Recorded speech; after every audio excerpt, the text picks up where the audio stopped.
Okey, Assalamualaikum. Hari ni abang nak share satu info tentang kenapa bila kita tukar rim sagat. Ini ramai orang kena ni. Famous punya isu lah. Bila tukar rim je sagat. Lepas tu salahkan spring, salahkan absorber tak ngam. Lepas tu ada yang memandai-mandai kata tukar adjustable boleh selesai masalah. Okey, itu semua bukan penyelesaian. Hari ni abang nak share apa isu sebenarnya sagat ni. Okey, yang pertama kita kena kenal rim dulu. Okey, dekat rim dia akan ada info maklumat tentang spek rim tu. Macam rim ni dia tertera dekat luar lah. Ada yang tertera dekat belah dalam, ada yang belah luar. Jadi tengok rim punya spek lah macam mana. Macam ni, rim ni dia nyatakan, kalau nampak lah, 15 tu 15 inci ni. 15 ni 15 inci. 6.5 JJ ni adalah kelebaran rim ni. Kelebaran rim ni maksudnya kelebaran daripada yang dalam ni keluar ni, bibir ni. Jadi kita ukuran ni lebar rim JJ maknanya lagi besar nilai JJ tu, so lagi lebar lah rim tu. Okey, macam ni 6.5 JJ maksudnya 6.5 inci. Bila kita ambil pembaris, kita ukur lebar rim ni 6.5 inci lah. Okey, lepas tu ET ataupun offset dalam untuk rim ni dia tulis belah dalam tulis belah dalam. Jadi dia nampak ni ET 40. Okey, ET 40. Okay. Nilai ET ni dia lagi besar, nilai dia lagi termasuk rim tu ke dalam body. Lagi kecil nilai dia, maka lagi terkeluarlah rim tu daripada body. ET tu senang faham lah. Kalau aku cakap teknikal kau pening juga. Jadi bila ET tu lagi kecil nilai dia, dia akan terkeluar daripada body. Katalah sini body, dia akan keluar gitu. Ni body kereta fender. Kalau ET tu kecil, dia terkeluar. Kalau nilai ET tu besar, dia termasuk. Nanti abang akan explain lebih lanjut lah. Okay, kita nak kenal dulu basic info tentang rim. So ini PCD lah. Selalu orang cakap PCD 100 lah, PCD 110 lah. Ni lubang ni, diameter lubang ni 100. Jadi kita kena tahulah kereta tu PCD berapa. Macam Pro 2 mostly PCD 100. Okay, itu benda biasa lah. Kadang ada yang 4 lubang. Macam ni 4 lubang PCD 100. Ada tu 8 lubang, maknanya 4 lubang PCD 100, 4 lubang lagi PCD 110. Dia buat tu sebab agar rim tu boleh dipelbagaikan di pelbagai kereta. Sebab ada kereta yang PCD 100, ada kereta yang PCD 110 dan sebagainya lah. Jadi rim tu boleh disesuai dengan pelbagai jenis kereta. Okey, lepas tu tayar pula. Tayar, basic info tayar ni size lah. Okey, 165 ni merujuk kepada lebar tayar tu. Okey, lebar tayar. Lebar tayar ni 165. Lepas tu yang lagi satu info dia macam ni 50. Maknanya profil ketinggian ni lah 50. Maknanya kalau lagi nipis tayar ni, lagi kecil lah nilai dia. Contohnya 40 ke 45 ke. Kalau kelebaran ni lagi kecil nilai dia, lagi kurus lah dia. Macam ni 165. Kalau 175 dia lebar lagi. Okey, lepas tu yang seterusnya 15. Ni R15 ni berapa inci lah rim tu, ikut lah. Kalau rim tu 15 inci, pakailah tayar 15. Itu basic info tentang rim dan tayar. Itu kita bukan nak fokus sangat pasal rim dengan tayar hari ni. Kita nak fokus kenapa sagat. Okey, next yang kita kena tahu adalah wheel arch clearance. Itu istilah aku. Kalau korang ada istilah lain, tak tahulah. Tapi istilah aku itulah. Jadi apa itu wheel arch punya clearance? Ni clearance ini fender kiranya belah dalam je lah. Dan ini belah dalam kereta lah. Yang ni pun belah dalam juga lah. Maknanya ni belah dalam, belah luar. Okey, ni belah dalam. Okey, jadi bila kita tukar sport rim, dia akan sangkut sama ada dua tempat, sama ada dalam atau luar kan. Dia akan sangkut gitu je. Sebab biasanya wheel arch yang dalam ni memang besar lah, jarang lah sangkut belah dalam ni. Sebab benda ni memang tenggelam. Okey, bila kita pakai rim standard memang tak ada masalah. Sebab memang dia dah buat rim tu, spek rim tu memang ngam dengan kereta tu. Maknanya dia dah buat rim tu, katalah ala rim standard biasalah lebar 5jj, 5.5jj kan. Jadi memang dia muat. Maknanya rim tu muat, tayar dan rim tu muat untuk masuk dalam ruang ni. Dia takkan sangkut sini, dia takkan sangkut sini. Memang dah dibuat muat untuk wheel arch kereta tersebut. Tapi bila kita tukar sport rim memang biasalah dia akan lebih lebar, dan ET dia ada pelbagai ET.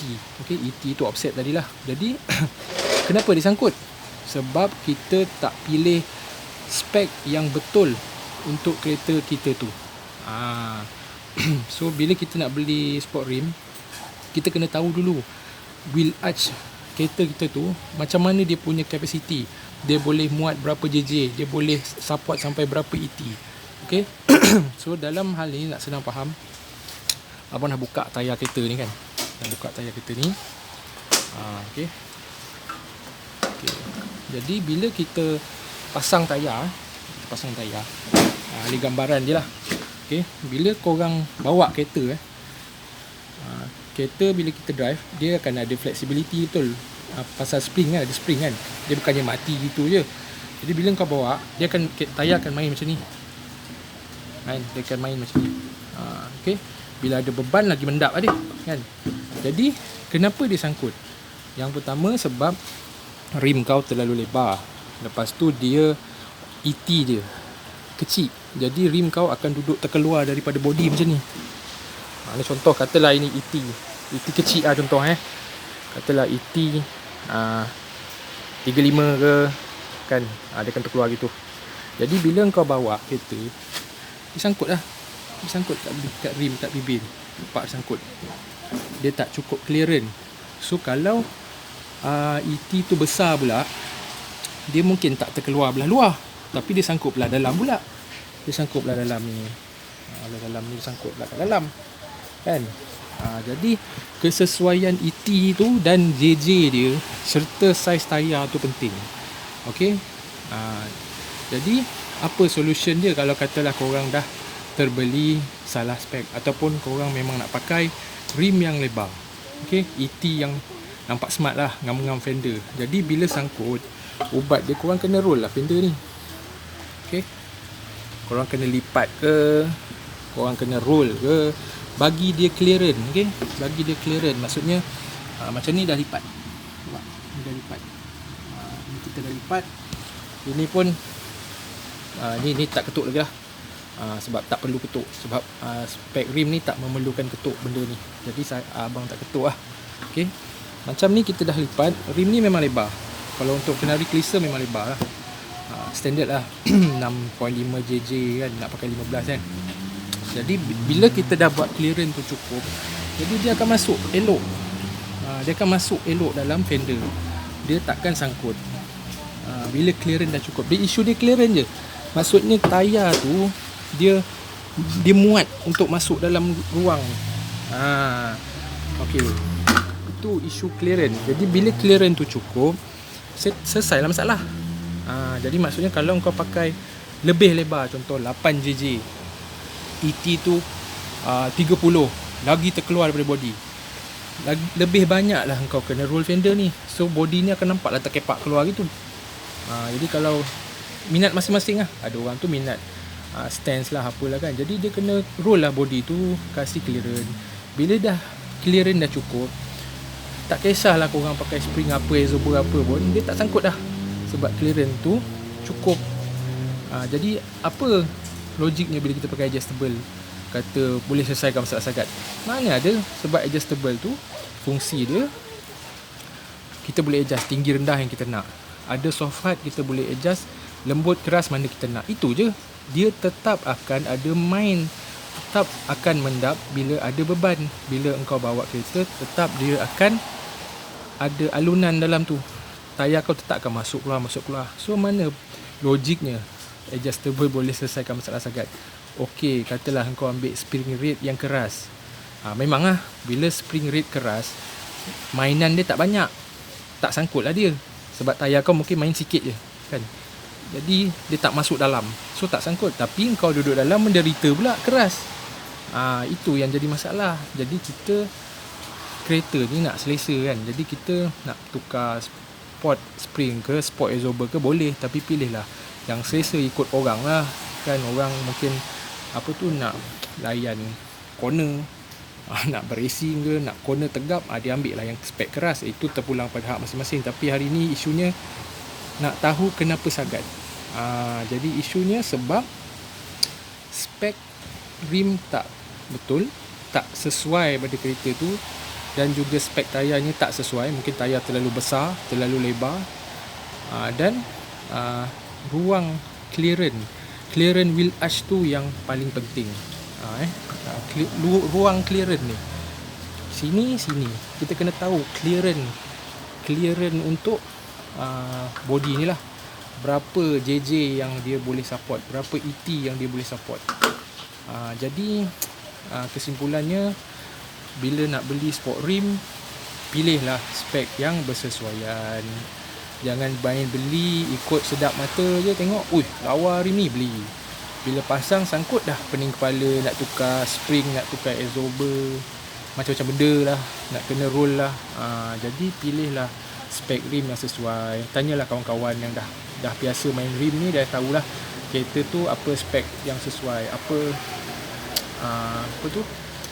kemampuan kereta tu lah, boleh support rim tu berapa lebar, dan wheel arch dia tu lah. Okay. Jadi lepas ni jangan lagi silap beli spek rim. Main beli je, nampak cantik, beli, pergi kedai, tengok wah cantik, beli. Lepas tu salesman tu kata boleh pasang, tak ada masalah. Bila sangkut, dia salahkan pula.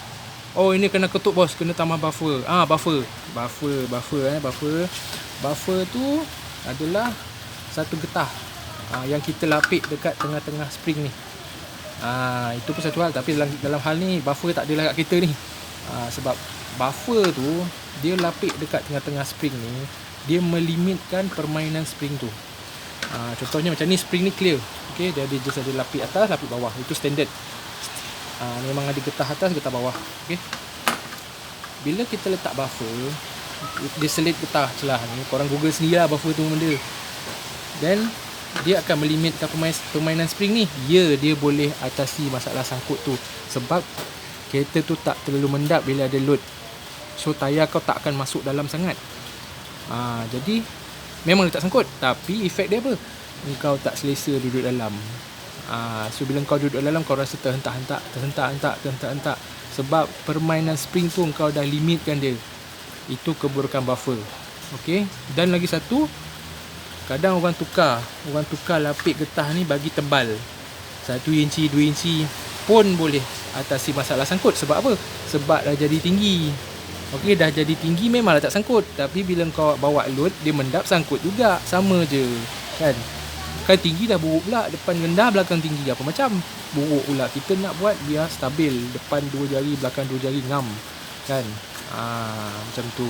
Jadi balik adalah isu clearance ruang tayar ni. Kalau clearance ni cukup untuk tayar ni, untuk rim ni, dia boleh masuk dalam dengan selesa. Ada clearance cukup, dia tak sangkut. Tak payah letak stopper. Stopper, lagi satu benda, stopper. Macam ni, standard Tenari Glacier, kereta-kereta lain pun biasa dia ada stopper tengah-tengah ni. Macam ni nampak pelik kan, sebab ni abang nak potong separuh. Okay, dia ada stopper, dia panjang, dia lagi tebal sikit. Stopper tu apa function dia? Bila ada load yang lebih, dia akan touchkan stopper ni pada axle ni, jadi kereta tu tak terlalu mendap. Okay, itu standard, semua kereta ada. Jadi apa yang diorang buat untuk atasi sangkut? Diorang tambah pula lagi stopper, dia tambah lagi tebal. Jadi okey, boleh selesaikan masalah sangkut, tak sangkut lagi dah. Tapi apa kesan buruk dia? Korang kat dalam tak selesa. Sebab stopper tu apa? Nama pun stopper, dia mengstopkan permainan spring. Contohnya spring ni boleh main macam ni 3 inci. Kalau letak stopper dah tebal, dia boleh main 1 inci je. Bila korang duduk dalam, ada bergalun sikit je, terhentak. Stopper. Itulah tugas stopper, melimitkan permainan spring. Memang tak sagat, tapi korang duduk dalam menderita. Lepas tu korang salahkan spring absorber tak ngam. Oh, ini spring tak bagus, absorber tak bagus, padahal stopper punya hal. Jadi konsep kena faham. Clearance penting. Clearance wheel arch ni yang penting. Bila clearance cukup, tak ada masalah. Tak payah tak stopper, tak payah letak buffer, tak payah pakai spring keras, tak payah pakai adjustable. Dia boleh main dengan selesa. Korang duduk dalam tak menderita, tak sangkut. Itu kepentingan knowledge. So itulah kongsian abang hari ni. Nak memahami konsep kenapa sagat bila tukar sport rim. Abang rumuskan. Yang pertama, kena cari spek rim tayar yang sesuai, JJ yang sesuai, ET yang sesuai, saiz tayar yang sesuai, mengikut kemampuan ruang wheel arch ni tadi. Kalau korang nak pakai rim lebar, ET kecil, rim tu nak nampak terkeluar, roll lah fender, bagi clearance. Lagi lebar rim, lagi kecil ET, lagi terkeluar tayar tu daripada body, lagi banyak lah korang kena roll. Lagi nampak lah body tu terkepak dah keluar body kan. Jadi itulah penjelasan dia. Lepas ni jangan salahkan absorber spring lagi. Okey, terima kasih. Semoga korang faham lah apa yang abang nak cuba sampaikan. Jap, lagi satu. Macam kereta yang sedan kan, contohnya macam Wira, Honda, dia ada chamber. So chamber ni dia buat kereta kita sama ada positif, tayar tu akan sengit keluar positif. Kalau negatif, dia sengit ke dalam. Jadi main chamber ni pun boleh atasi sangkut juga. Contohnya kalau kata rim tu terkeluar kan, tayar tu terkeluar daripada body, so dia adjust lah chamber tu sengit sikit ke dalam negatif. Jadi dia tak kena lah. Bila dia main dia tak kena, sebab chamber tu dia dah adjust ke dalam. Okey, tapi kesan dia apa pula? Tayar makan tak sama. Belah dalam akan cepat habis. Belah dalam akan cepat habis, belah luar tebal. Itu chamber ni sepatutnya dia tegak, tak positif tak negatif, dia tegak. So tayar akan makan rata. Macam kenari kelisa belakang ni memang tak ada chamber, dia axle mati, korang tak boleh adjust. Sebab tu clearance belakang ni penting. Macam kereta-kereta yang besar-besar, dia boleh adjust chamber. Itu ikut kesesuaian kereta tu lah kan, dia boleh main chamber. Okey lah, setakat tu lah. Ni pun dah lama ni kan. Korang pun harap-harap korang faham lah apa yang abang cakap ni kan. Okey, semoga dapat manfaat. Terima kasih.